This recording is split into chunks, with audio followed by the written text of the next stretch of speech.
Panggung stand-up komedi yang biasanya menjadi ruang tawa, mendadak berubah menjadi arena ketegangan. Pandji Pragiwaksono melontarkan materi kritik sosial yang tak biasa, bukan sekadar lucu, tapi menusuk. Di antara deretan punchline, muncul satu isu sensitif yang langsung membuat publik terdiam, money laundering. Bukan disebut sebagai dakwaan, tapi cukup jelas sebagai sindiran. Dan lebih mengejutkan lagi, satu nama besar ikut terseret dalam perbincangan publik, Raffi Ahmad. Detik itu juga, tawa penonton berubah menjadi bisik-bisik. Bukan karena lucunya materi, tapi karena bobot isu yang disentil. Publik paham, Pandji bukan komika yang asal menyebut isu berat tanpa maksud. Maka ketika frasa itu keluar dari mulutnya, pertanyaan besar langsung muncul, apakah ini sekadar kritik sistem, atau pesan terselubung yang sengaja diarahkan. Tak butuh waktu lama, potongan video menyebar luas di media sosial. Netizen memutar ulang setiap kalimat, memperlambat setiap gestur, mencari makna di balik nada bicara Pandji. Nama Raffi Ahmad pun menjadi kata kunci pencarian. Dari sekadar hiburan, narasi ini berubah menjadi konsumsi gosip nasional yang panas, karena menyentuh satu titik sensitif, kekayaan fantastis figur publik. Disinilah ledakan itu benar-benar dimulai. Publik belum menuduh, tapi juga tidak lagi netral. Ketika nama sebesar Raffi Ahmad disebut, meski tak langsung, dalam konteks isu pencucian uang, imajinasi publik bekerja lebih cepat dari klarifikasi. Dan sejak saat itu, satu hal menjadi jelas, cerita ini bukan lagi tentang stand-up komedi, tapi tentang persepsi, kekuasaan, dan uang yang terlalu besar untuk diabaikan. Setelah nama Raffi Ahmad menggema di ruang publik, satu hal yang tak bisa dihindari langsung menyeruak ke permukaan, soal kekayaan. Raffi bukan sekadar artis terkenal, ia adalah wajah dari kemewahan yang terus dipamerkan tanpa jeda. Dari layar televisi ke media sosial, dari jet pribadi hingga gurita bisnis, publik sudah lama dibuat terbiasa melihat angka-angka besar melekat pada namanya. Maka ketika isu sensitif disentil, wajar jika perhatian langsung mengarah padanya. Selama bertahun-tahun, Raffi kerap menjawab pertanyaan soal sumber kekayaan dengan kalimat normatif, kerja keras, bisnis, dan investasi. Namun bagi sebagian publik, jawaban itu terasa terlalu rapi. Tidak salah, tapi juga tidak memuaskan. Disinilah gosip tumbuh subur, bukan karena bukti, melainkan karena jarak antara kemewahan dan penjelasan yang terasa singkat. Status Raffi sebagai figur publik dengan peran strategis di ruang negara semakin memperkuat sorotan. Publik tidak lagi melihatnya semata sebagai entertainer, melainkan simbol elit baru, populer, berpengaruh, dan sangat kaya. Ketika simbol seperti ini disentuh oleh kritik sosial, sekecil apapun, resonansinya berlipat ganda. Bukan karena siapa yang berbicara, tapi karena siapa yang disentil. Inilah titik di mana gosip berubah menjadi rasa curiga kolektif. Tidak ada tuduhan resmi, tidak ada vonis. Namun persepsi sudah terlanjur terbentuk. Bagi publik, kekayaan Raffi Ahmad bukan lagi sekadar cerita sukses, melainkan teka-teki besar yang terasa semakin relevan setelah satu kata sensitif itu terucap di atas panggung. Dan dari sini, tekanan pelan-pelan mulai mengarah pada satu hal yang tak bisa dihindari, reaksi Raffi sendiri. Sorotan publik akhirnya mengarah pada satu hal yang paling ditunggu, reaksi Raffi Ahmad. Saat isu itu ramai dibicarakan, banyak yang menduga akan ada bantahan keras, klarifikasi panjang, atau setidaknya sikap tegas untuk memutus spekulasi. Namun yang terjadi justru sebaliknya. Raffi tampil santai, tersenyum, dan menyikapi isu tersebut seolah tak ada yang perlu dibesarkan. Di titik ini, publik mulai bertanya, apakah ini ketenangan orang yang tak bersalah, atau strategi meredam badai? Pernyataan yang keluar pun terdengar normatif dan aman. Tidak menyerang balik, tidak menyebut nama, dan tidak menjelaskan detail apapun. Bagi sebagian orang, sikap ini terlihat dewasa. Tapi bagi sebagian lainnya, justru memicu kecurigaan baru. Dalam isu yang menyentuh kata sensitif seperti money laundering, ketenangan berlebih seringkali dibaca sebagai ruang kosong yang mengundang tafsir liar. Netizen pun terbelah. Ada yang membela, menyebut Raffi tak perlu menanggapi lelucon atau kritik panggung. Namun ada pula yang menilai, sebagai figur publik dengan pengaruh besar, klarifikasi setengah hati justru memperpanjang bara. Komentar-komentar mulai tajam, kalau memang tidak ada apa-apa, kenapa tidak dijelaskan sekalian? Sebuah pertanyaan sederhana yang terus berulang di ruang digital. Disinilah posisi Raffi makin terjepit. Setiap kata yang diucapkan bisa dipelintir, setiap diam bisa dicurigai. Reaksi yang seharusnya meredam justru membuat isu ini tetap hidup, berputar, dan menunggu bahan bakar berikutnya. Dan tanpa disadari, publik mulai mengalihkan fokus, bukan lagi pada panggung Panji, melainkan pada jejak-jejak masa lalu Raffi Ahmad yang kini mulai diungkit satu persatu. Ketika respons Raffi dinilai terlalu datar, publik tak berhenti di situ. Mesin gosip bekerja tanpa aba-aba. Netizen mulai menggali arsip lama, potongan wawancara, unggahan media sosial, hingga pemberitaan bertahun-tahun silam yang sebelumnya tak pernah dipersoalkan. Bukan untuk mencari kebenaran hukum, melainkan untuk menyusun narasi, apakah semua ini benar-benar sekadar kerja keras dan hiburan. Sorotan paling tajam mengarah pada gurita bisnis yang jarang dibahas di layar kaca. Beberapa nama usaha kembali diangkat, kerjasama lama dipertanyakan, dan angka-angka besar kembali dibandingkan. Tidak ada tuduhan langsung, namun publik mulai membangun asumsi sendiri. Dalam logika gosip, ketika detail minim, kecurigaan justru tumbuh subur. Status Raffi sebagai figur publik dengan akses luas ke kekuasaan dan industri memperkeruh suasana. Setiap pencapaian yang dulu dipuja kini dibaca ulang dengan kacamata berbeda. Apa yang sebelumnya dianggap sukses, kini dipertanyakan. Bukan karena ada bukti baru, melainkan karena momentum isu yang terlalu panas untuk diabaikan. Di titik ini, cerita tak lagi berjalan pelan. Isu yang bermula dari satu panggung komedi kini menjelma badai persepsi.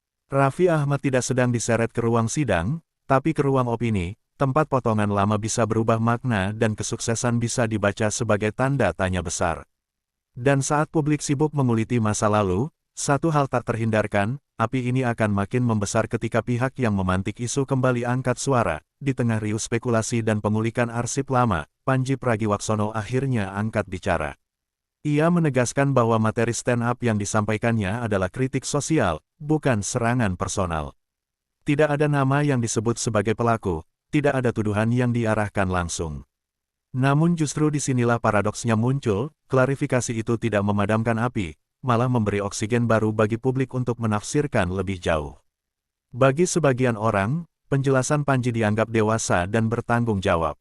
Namun bagi publik yang sudah terlanjur curiga, pernyataan itu terasa menggantung. Jika memang murni kritik sistem, mengapa resonansinya begitu kuat pada satu figur? Mengapa nama Raffi Ahmad yang terus muncul dalam percakapan, bukan figur lain yang juga kaya dan berpengaruh? Pertanyaan-pertanyaan ini tak terjawab, dan ruang kosong itu kembali diisi oleh opini liar. Media pun memainkan peran krusial. Judul-judul berita dipilih dengan hati-hati tapi menggoda, memosisikan pernyataan Pandji sebagai penyeimbang sekaligus pemantik. Kata-kata seperti klarifikasi, sindiran, dan tafsir publik berulang kali muncul, membuat isu ini tetap berada di permukaan. Gosip kini naik kelas, bukan lagi obrolan warganet, tapi wacana yang sah untuk dikonsumsi massal. Di titik ini, garis antara bercanda, kritik, dan persepsi publik semakin kabur. Pandji mungkin sudah merasa selesai, tapi cerita belum usai. Karena ketika satu pihak memilih menjelaskan dan pihak lain memilih diam, publik akan selalu mencari makna sendiri. Dan perlahan, sorotan kembali mengerucut, bukan pada panggung stand-up, melainkan pada bagaimana Raffi Ahmad akan menghadapi tekanan opini yang kian mengeras. Saat klarifikasi Pandji menggantung di ruang publik, media bergerak cepat mengunci momentum. Judul-judul berita bermunculan dengan diksi aman tapi menggoda, memainkan kata, disinggung, dikaitkan, dan ramai diperbincangkan. Tidak ada yang menuduh, namun semuanya menggiring.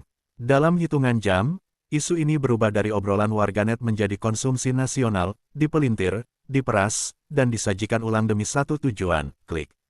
Framing menjadi senjata utama, potongan video dipilih selektif, kutipan dipenggal seperlunya, dan narasi dibangun seolah publik tinggal selangkah lagi dari kebenaran. Raffi Ahmad kembali muncul sebagai pusat gravitasi, bukan karena pernyataan baru, melainkan karena ketiadaan penjelasan detail yang bisa menutup celah tafsir. Di era algoritma, diam bukan lagi netral, ia adalah bahan bakar. Acara gosip, kanal opini, hingga konten reaksi ikut meramaikan. Setiap pihak membawa sudut pandang sendiri, membingkai ulang cerita dengan nada yang makin tajam. Ada yang membela, ada yang menyindir, ada pula yang sekadar memancing emosi. Hasilnya satu, persepsi publik mengeras, meski landasan faktualnya tetap abu-abu.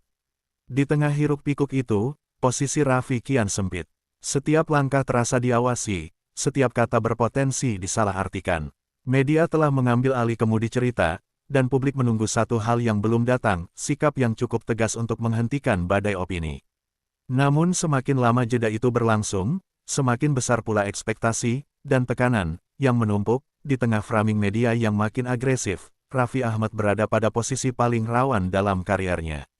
Setiap opsi terasa berisiko. Bicara terlalu panjang bisa dianggap defensif, membuka celah baru untuk dipelintir. Namun terus memilih diam justru memperkuat kesan seolah ada sesuatu yang disembunyikan. Dalam logika opini publik, ketiadaan penjelasan sering dibaca lebih keras daripada bantahan. Tekanan itu bukan hanya datang dari netizen, tapi juga dari lingkar industri. Nama besar seperti Raffi tidak berdiri sendiri, ia membawa brand, rekan bisnis, dan kepentingan yang ikut terseret. Gosip yang terus membesar membuat jarak aman semakin menyempit. Yang tadinya isu persepsi kini mulai menyentuh wilayah kepercayaan, dan itu jauh lebih mahal dari sekadar popularitas. Di ruang digital, narasi tandingan mulai bermunculan. Ada yang menyebut Raffi sengaja menunggu badai reda. Ada pula yang menilai sikap tenangnya sebagai strategi klasik figur publik berpengalaman. Namun publik yang lapar akan kejelasan tak puas dengan spekulasi.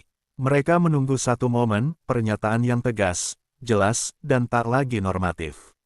Dan disinilah taruhannya, bukan soal benar atau salah, melainkan soal kendali cerita. Selama Raffi belum mengambil alih narasi, publik dan media akan terus menuliskannya untuknya.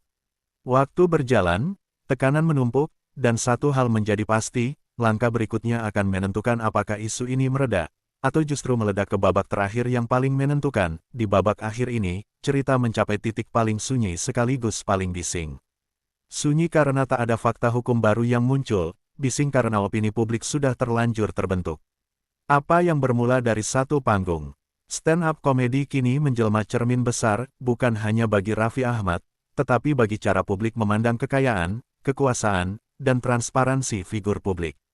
Sindiran Panji tak lagi berdiri sebagai lelucon, melainkan simbol kegelisahan kolektif. Publik sebenarnya tidak menunggu pengakuan, apalagi vonis. Yang dicari adalah rasa percaya. Ketika figur sebesar Raffi Ahmad disentil dan responsnya tak memuaskan dahaga kejelasan, ruang kosong itu diisi oleh tafsir. Dalam era media sosial, persepsi bergerak lebih cepat dari klarifikasi. Dan sekali melekat, ia sulit dihapus, meski tanpa bukti pelanggaran. Kasus ini menunjukkan satu hal penting, opini publik bisa menghukum tanpa pengadilan. Raffi mungkin tidak tersentuh hukum, tapi citra adalah wilayah lain yang tak kalah kejam. Di sana, senyum bisa dibaca sebagai strategi, diam bisa dianggap pengakuan, dan klarifikasi singkat bisa dinilai penghindaran. Semua serba tafsir, semua serba risiko. Akhirnya, cerita ini bukan tentang siapa yang benar atau salah, melainkan tentang bagaimana satu sindiran mampu membuka luka lama bernama ketidakpercayaan. Raffi Ahmad tetap berdiri sebagai ikon sukses, namun kini dengan catatan yang tak bisa diabaikan. Dan bagi publik, satu hal tersisa di benak, jika hanya bercanda, mengapa terasa begitu dekat dengan kenyataan.